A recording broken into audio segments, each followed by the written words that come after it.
ঠিক আছে? প্রথমেই কথা বলি, বুয়েট বুয়েটে যাবো না মেডিকেলে যাবো না ঢাবিতে যাবো। অনেকের ইচ্ছা থাকে যে ভাইয়া ট্রিপলেট হবে, এই যে 3টা লোগো, 3টাতেই ভাইয়া চান্স পাবো। আনাস ভাইয়া কিন্তু চান্স পাইছিল 3টাতেই। আমি পার্সোনালি সাজেস্ট করি বাবা যে কোনো একটা চুজ ওয়ান।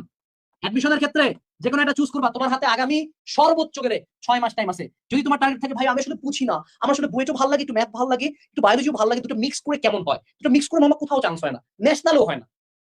তো শুরুতে তুমি যেটা করবা যে তোমাকে উচ্চাভিলাষী মারা খাবা না। গোটা বাঙালি আমার ছেলে ইঞ্জিনিয়ার হবে, আমার ছেলে ডাক্তার হবে, আমার ছেলে কোথাও চান্স পায় না। তুমি তোমাকে চিনো, তুমি যদি দেখো, তুমি নিজে আগে কোশ্চেন করো যে আমি কি পারি। দরকার হলে আমাদের কোর্সে তো যে ইউনিভার্সাল একটা শীট আছে, ওখানে ভার্সিটি মেডিকেল ইঞ্জিনিয়ারিং প্রত্যেকটা কোশ্চেন দেওয়া আছে, কোশ্চেন ব্যাংক দেওয়া আছে। ওখানে যে কোশ্চেন গুলো দেখো, ও তো এখনই না, 1 মাস 2 মাস পরে 1-2টা চ্যাপ্টার কমপ্লিট করার পর কোশ্চেন গুলো দেখো, দেখে নিজেকে প্রশ্ন করো আমি কি এগুলো পারবো। ধরো তোমার কাছে কঠিন লাগতেছে, আমি কি এফোর্ট দিলে পারবো কিনা, then go for BUET medical. But মনে রাখবা, পাশ করা একজন সিনিয়র কাছে শুনবা। তুমি যদি বুয়েটে পড়া কোনো ভাইয়ের কাছে শুনো মনে হবে বুয়েট সেরা, ঢাবিতে পড়া কার কাছে শুনো ঢাবি সেরা।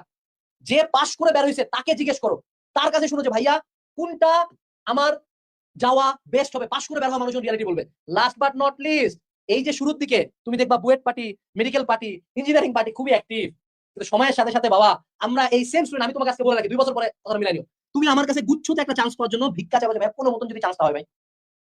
সো শুরুতে আমি অলওয়েজ বলি প্ল্যান বি হিসাবে আমাদের অ্যাডমিশনের কোনো ক্লাস না করলেও ভার্সিটির ক্লাসগুলো করিস। কোন single platform varsity medical engineering QnA পাবলিকেশনের নাম লিখে সার্চ দে, বাংলাদেশের 5th বিগেস্ট পাবলিকেশন, এই বইগুলো কোর্সের সাথে ফ্রি আছে। তুই দেখ বইগুলো পড়ে দেখ পারিস কিনা। বাট প্ল্যান বি হিসাবে সবাই ভার্সিটি ইউনিট নিবা। যদি মেডিকেলের চান্স না হয় ভার্সিটি ইউনিট, ইঞ্জিনিয়ারিং চান্স না হয় ভার্সিটি ইউনিট, যে কোনো কিছুর জন্য ভার্সিটি এ ইউনিট। এবং ভার্সিটি ইউনিট আবার কি করে, এইচএসসি এমসিকিউ তো ব্যাকআপ দেয়।